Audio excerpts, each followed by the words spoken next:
Good evening, everybody. Here is just a very short update on the cabin that I'm building that I will be living in soon, hopefully. Previous video just had the floor thing here. Now, as you can see, we have some posts.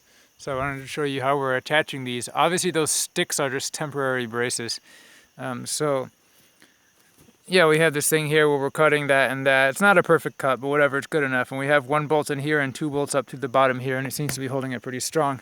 And then we're doing a similar thing over here.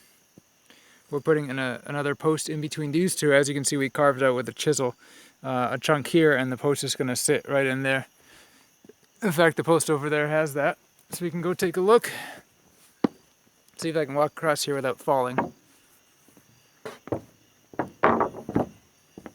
The yellowish color on this board is, you can tell it's Umbinge. That's one of the wood types I was talking about in the previous video. I don't know the Latin names for any of these, unfortunately. Some people are going to want to ask, but let's see if I can get around here without falling. Okay, so this beam, which is the wood called cauchillo, is set into this one.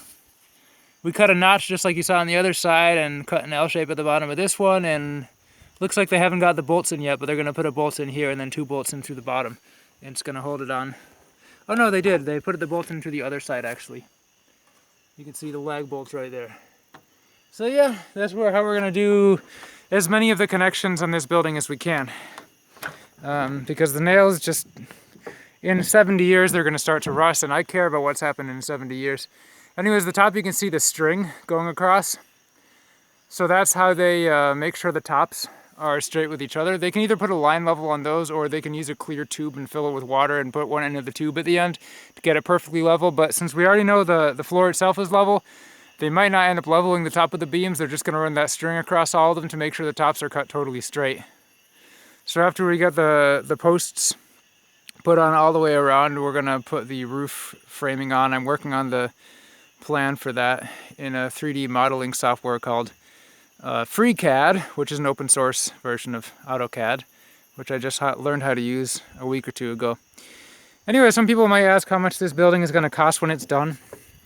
Unfortunately, I can't say because this has all been done in stages. I did the footings like a year ago. The wood I bought, I've been saving a lot of wood for a period of time in my wood tent over there, and then some of it we cut recently, and it's just been spread out over time so much that I wouldn't be able to say how much it's going to cost. I know how much other people's houses have cost here, but yeah, anyways, it's looking pretty good. By the way, usually we don't do, when we're doing houses at Fruit Haven, wood cabins, we don't usually use the cutting and the bolts. It takes a very long time, so it's more expensive for labor. I'm just doing it because of my own house and I want to do something special.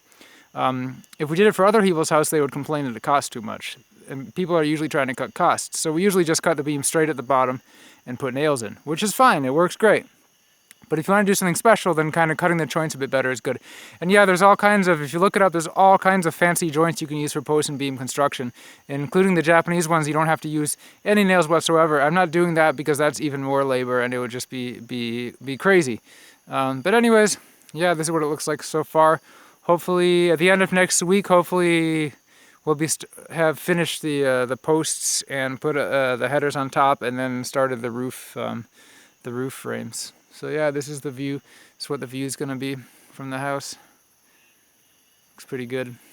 There's a row of vetiver, a hedge of vetiver grass over there you can see, kind of along there to help with the erosion.